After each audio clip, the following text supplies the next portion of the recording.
So hey guys, and welcome to Jurassic Room, and I'm going to be doing my first ever overdue review for the 25th anniversary of Godzilla 1998. Are we ready to say goodbye to 1997? Are you ready, New York City? 10, 9,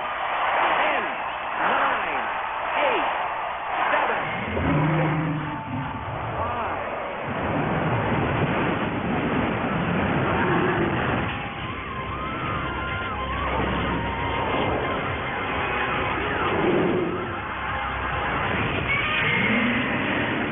1998, the year of Godzilla.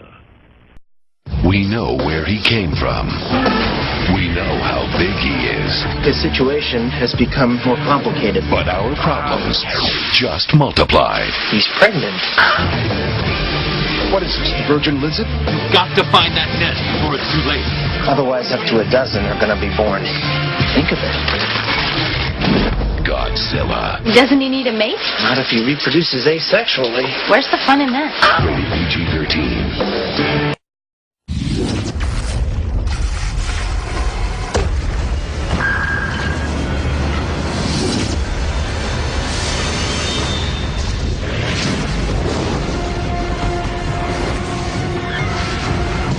What do we do?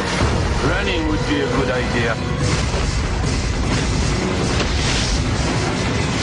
Godzilla. Rated PG-13. This actually has a special place in my heart, guys, so bear with me, so my nostalgia glasses might be on for this one. And I'm joined by Zilla, and no, not, I am Dante's Zilla. I have my own Zilla.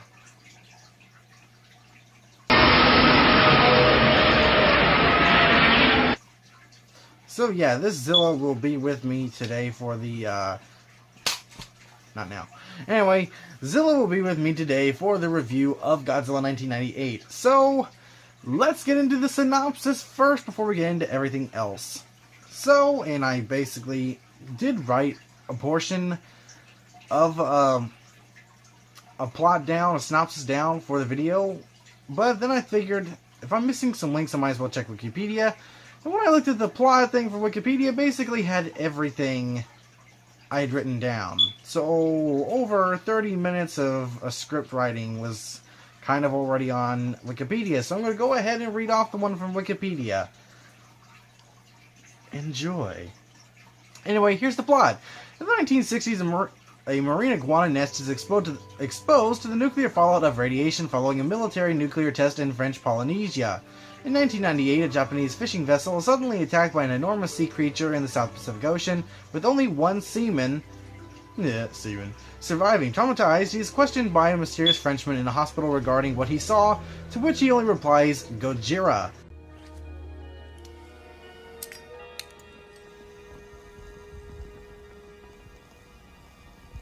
What did you see, old man? Godzilla. Godzilla. Godzilla.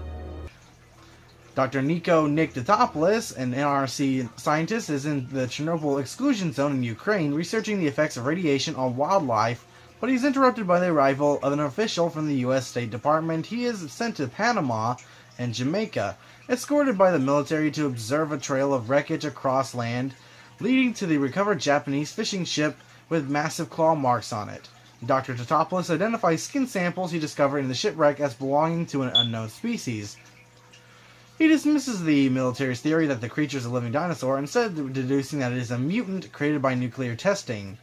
It travels to New York City during the rainy season, leaving a path of destruction in its wake, of course, giving us that iconic scene. Well, it also attacked like 3 fishing trawlers along the way, so we gotta remember that part, which was not in this, which I had written down before, so yay, I had that involved as well. And that iconic yet terrible scene of animal almost getting stepped on, and then of course surviving. The city is evacuated before the US military attempts to kill it, but fails in the initial attempt. Nick collects a blood sample and and after performing a pregnancy test, discovers that the creature reproduces asexually and is collecting food for its offspring. That's a lot of fish. Eventually, Dr. Tatopoulos meets up with his ex-girlfriend, Audrey Timmons, the worst character in the history of cinema, a young news reporter who wants to find a story while she visits, while she visits him, she uncovers a classified tape in his provisional military tent, which concerns the origins of the monster and turns it over to the media. She hopes to have a report put on TV and hopes to become famous, but her superior and boss, Charles Kaneman, you know, the douchebag, sticks a gun on his, his little fat boy, uses the tape in his broadcast, declaring it as his own discovery and dubs the creature Godzilla. With the classified information released, mainly because of his actions, Nick is removed from the operation and abandons Audrey soon. Oh my gosh, I screwed that up. And abandons Audrey. Soon he is kidnapped by Philippe Roche, an insurance guy he met before coming to Manhattan, revealing himself as an agent of the French Secret Service. Philippe and his colleagues have been keeping close watch on the events and plan to cover up their country's role in the nuclear testing that created Godzilla. Suspecting a nest somewhere in the city, they cooperate with Nick to trace and destroy it, while cracking some bubblegum American jokes. Anyone else notice there's a ton of bubblegum jokes in this movie? Why is there so many bubblegum jokes in this movie? You got a problem talking? Well, no, sir, I'm fine.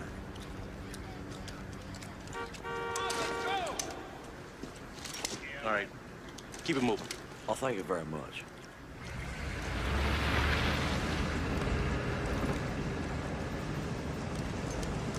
Elvis Presley movies. It was the king. Following a second encounter with the military, Godzilla dives into the Hudson River to evade the military, where he is attacked by Navy submarines. After colliding with torpedoes, Godzilla sinks, believing he is finally dead. The authorities celebrate. Meanwhile, Nick and Philippe's strike team, followed by Audrey and her cameraman Victor Animal Pilati, you know, the guy who survived the step-on earlier, Footloose, find the next nest inside the Madison Square Garden and locate over 200 eggs, alien style. Before the French can succeed in destroying them, the eggs suddenly hatch and the offspring attack. Nick, Animal, Audrey, and Philippe take refuge in the Guardian's broadcast booth and successfully send out a live news report to alert the military of what will happen if the offspring escape. A prompt response involving an airstrike is initially as the four escape moments before Air Force jets bomb the arena. Audrey and Nick reconcile and kiss before the adult Godzilla, having survived, emerges from the garden's ruins like a phoenix rising from the ashes. Enraged by the deaths of its young, it chases the four across Manhattan. After a taxi chase, they manage to trap Godzilla within the Brooklyn Bridge, where the returning Air Force jets manage to shoot it down. Godzilla dies from its wounds, while the remaining citizens celebrate. Audrey tells Kamen that she quits working for him after what he did, before leaving with Nick. Philippe, it's Philippe, taking a tape that Animal was recording and promising to return it after removing a few items from it.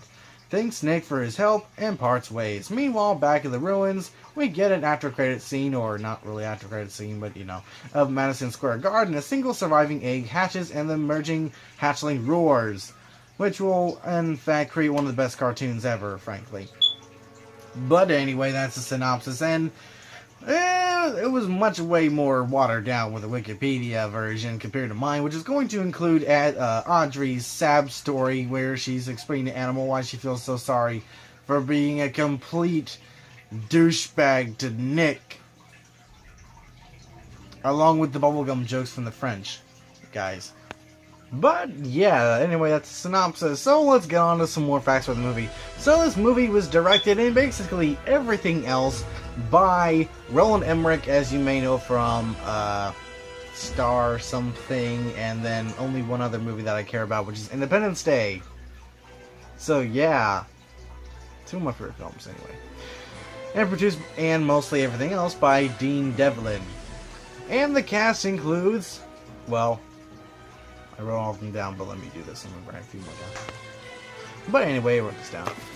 Matthew Broderick as Dr. Nico Tatopoulos, Jean Reno as Philippe Roche, Maria Patillo as Audrey Timmons. Oh my gosh.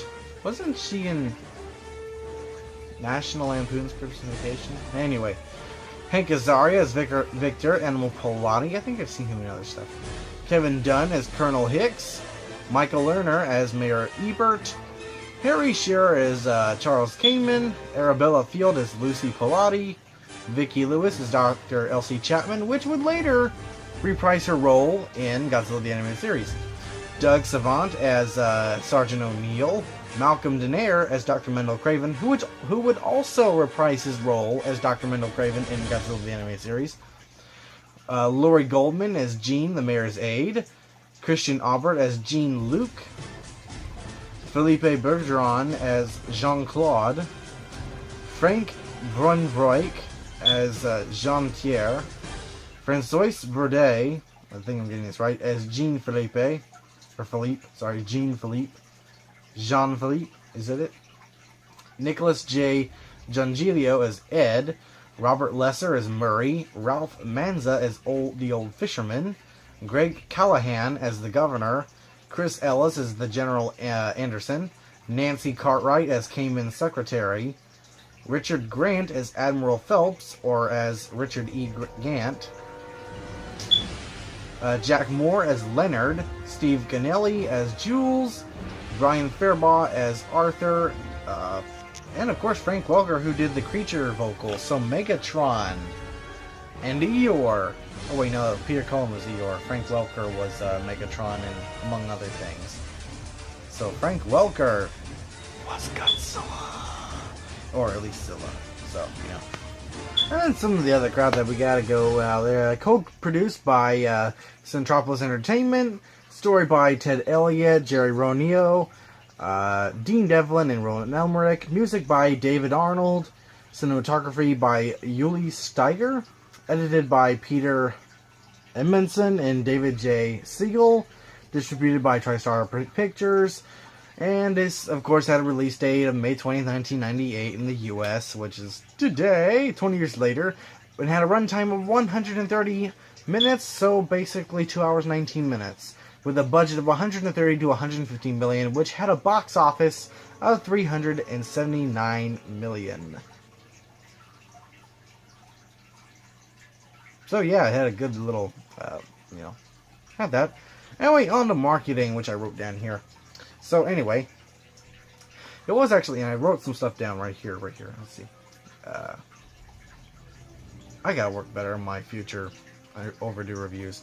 But anyway, so it was stated here that Bob Levin was actually surprised when Emmerich insisted, I wrote this down, for the marketing. I'm talking about the marketing now. The marketing of the film. Got to put that across the top there. Anyway, for the marketing of the film, Roland Emmerich actually insisted that no body shots, and over 300 film companies agreed to sign a waiver that they would show no full body shots of Godzilla. And essentially, Emmerich filmed the teaser trailer budgeted at $600,000, which features Godzilla's foot crushing the skeleton of Tyrannosaurus Rex at a museum.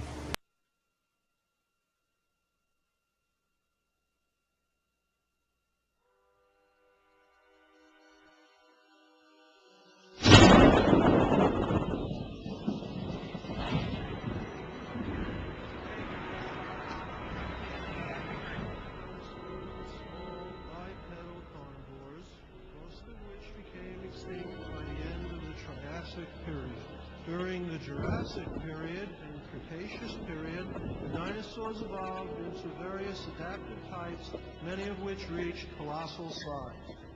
Tyrannosaurus rex, about 70 million years ago. Its long skull was equipped with powerful jaws in which were set sharp, doubly serrated teeth. Weighing more than 4 metric tons, averaging 19 feet in height. This creature was believed to be one of the largest predators who ever lived on our planet.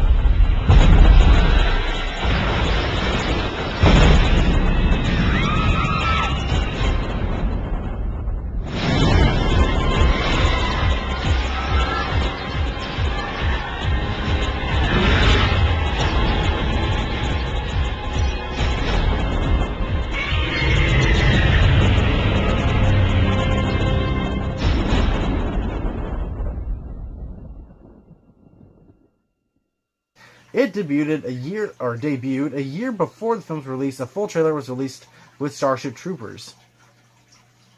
And then you had a Taco Bell commercial.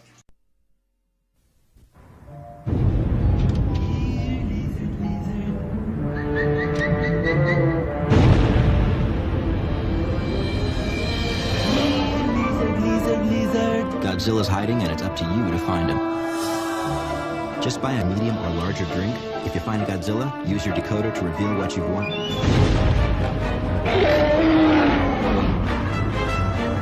Uh-oh. I think I need a bigger box.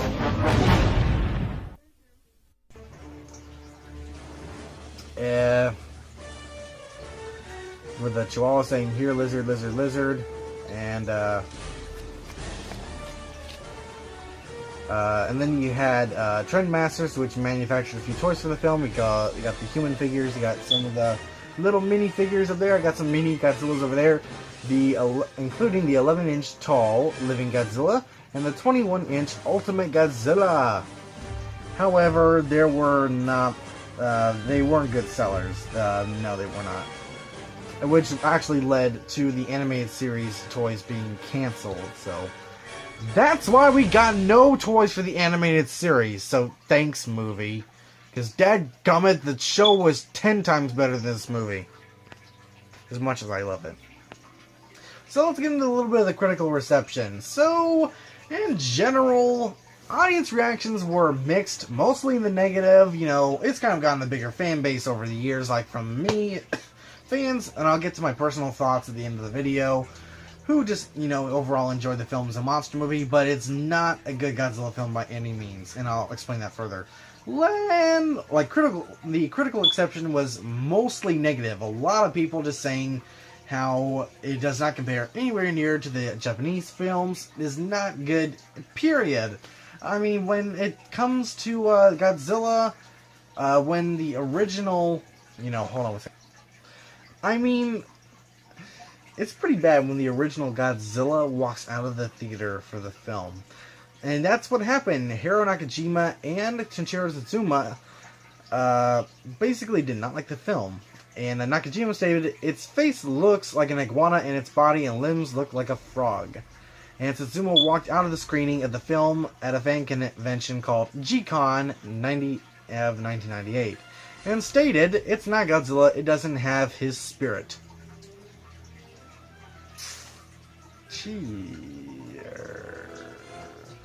And of course, we know, actually, in 2004, Toho began trademarking the future of that creature as Zilla, which would later appear in some IGN comics and all that. So, Zilla is literally the name of this creature now. It's not Godzilla anymore. It is purely Zilla. And of course, as we know, that in Godzilla Final Wars, I mean, they outright murdered Zilla, as you can see.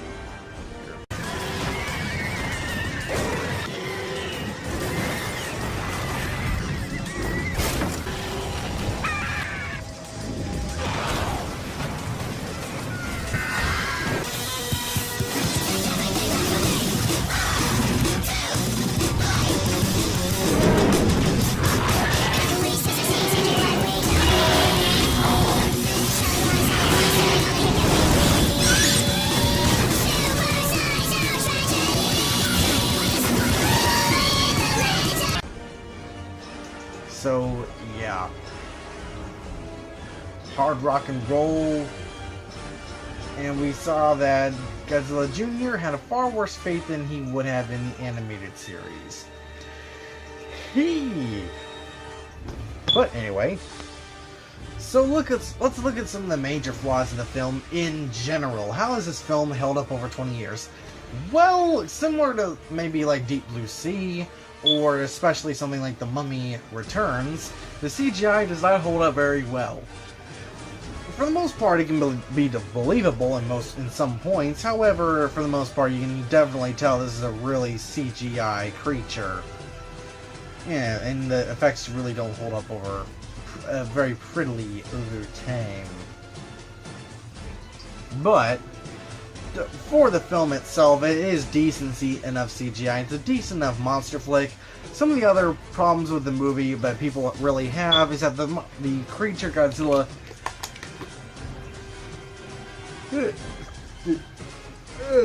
excuse me.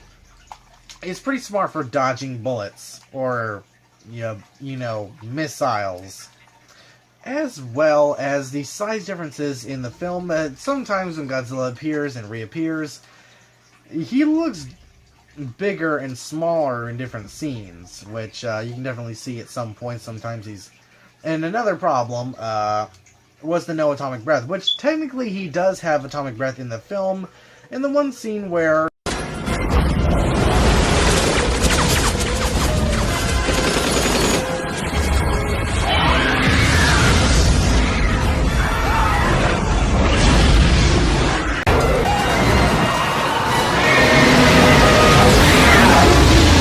they first start firing at him, he runs down the street and then turns around.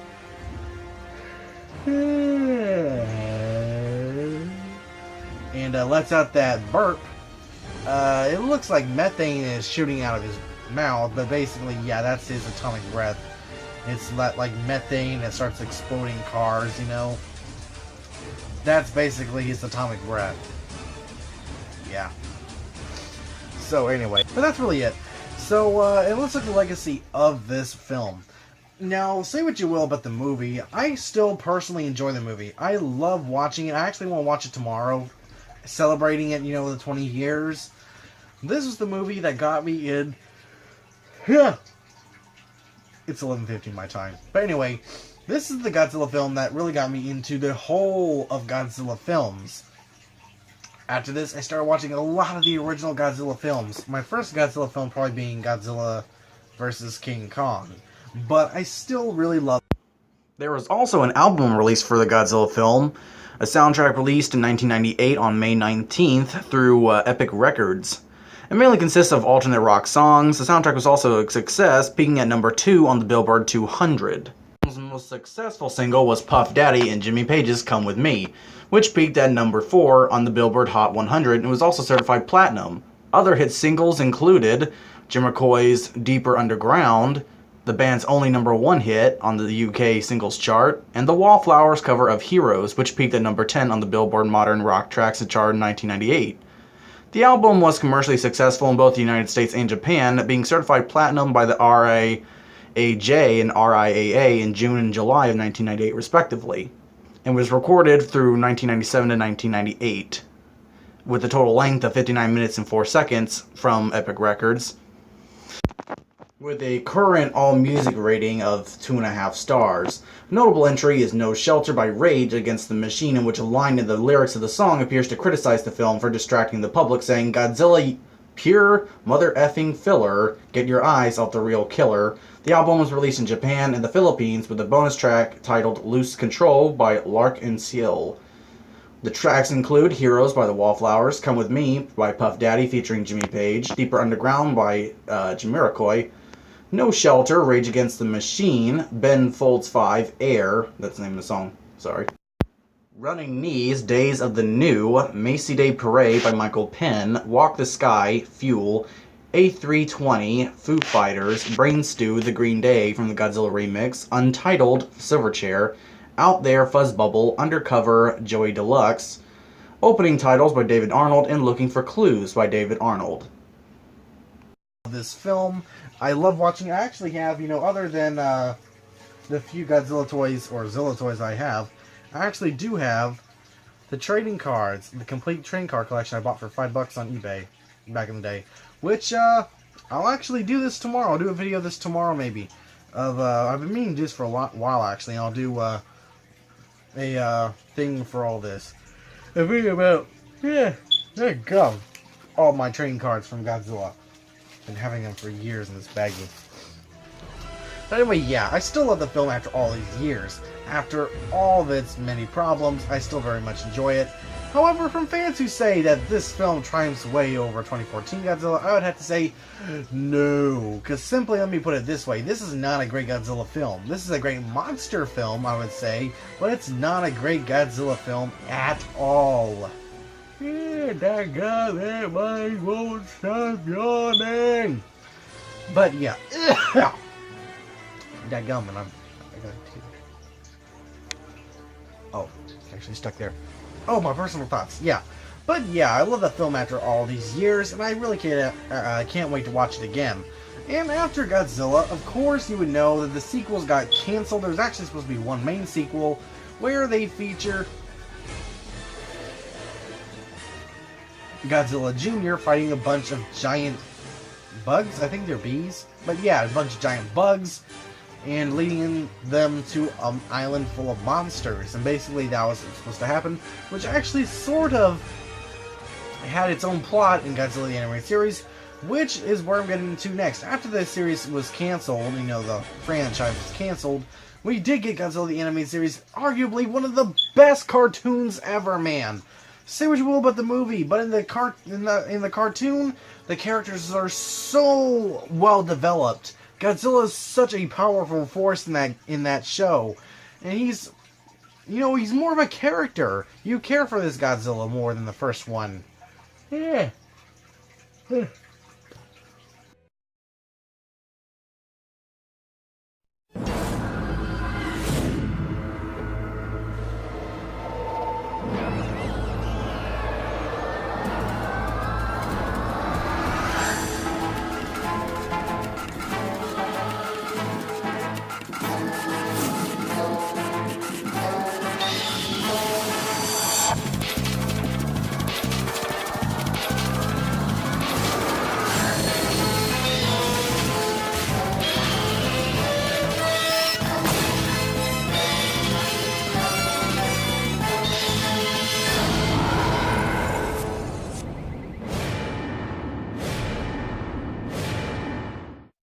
And he fights some really awesome monsters. T-Rex, King Cobra, Queen Bee, even his own daddy, Cyber Godzilla.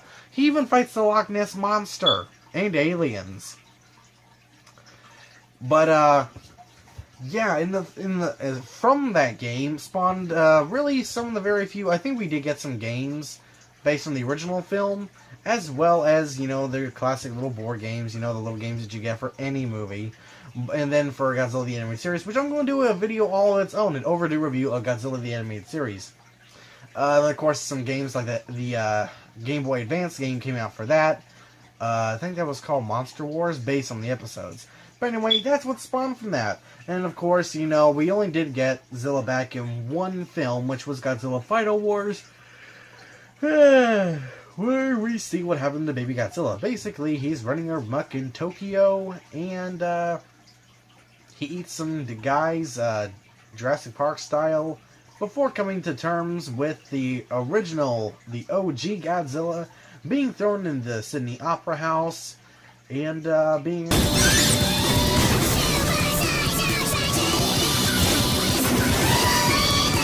exploded. Or wait, was he in Sydney or Tokyo? I can't remember. I haven't seen that film in a long time. But yeah, that's about it for this overdue review. I love this movie after all these years. I especially can't wait to watch it again. I want to watch it again tomorrow. And I think I actually have Godzilla the Animated Series, the full series. So I actually cannot wait. I want to watch some of that too. So let me know what you guys think down in the comments below. How do you feel about Godzilla turning 20 years old today? I'm certainly glad. I love the movie. I see its many flaws, but I still enjoy it overall as a movie. And here's my overall rating of the film. I think I give it a 7 out of 10. That's what I give it.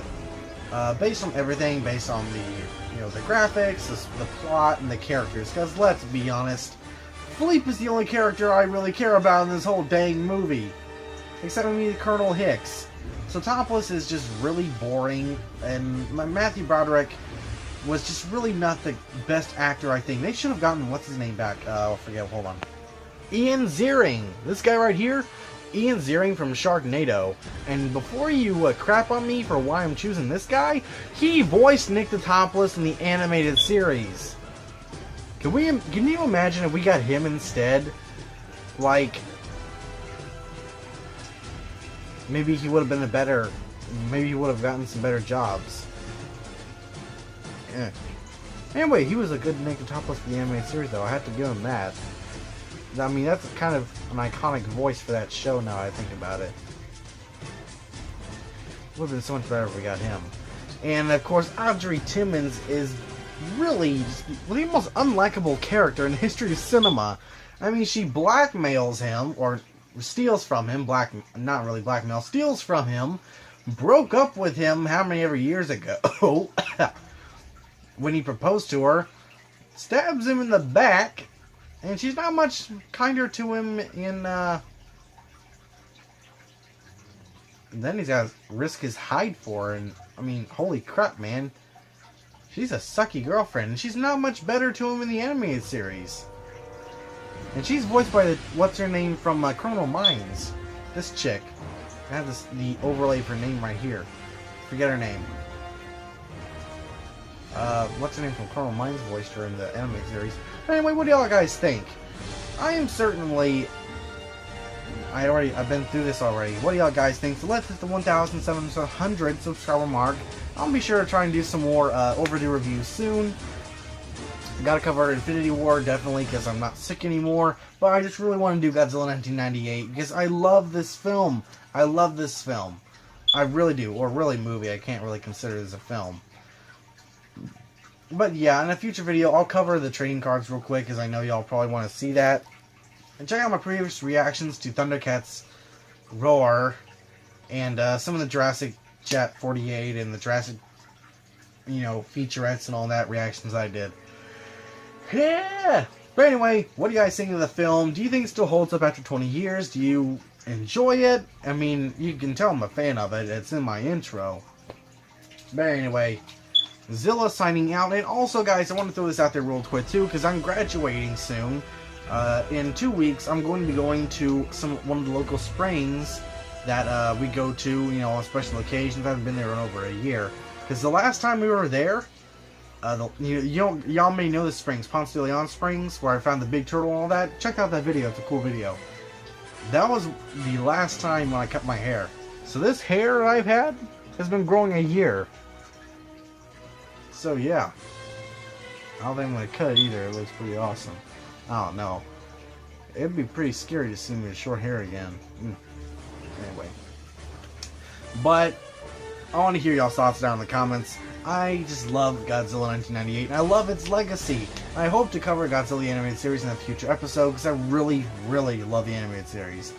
So, thanks guys for watching, and stay tuned for more videos. I'm going to be working on a lot of videos for Jurassic June. So I'm going to be pre-recording a lot of those, so don't expect too many videos from me in the coming weeks. Or days, really. But anyway, thanks for watching, guys, and stay tuned for more videos.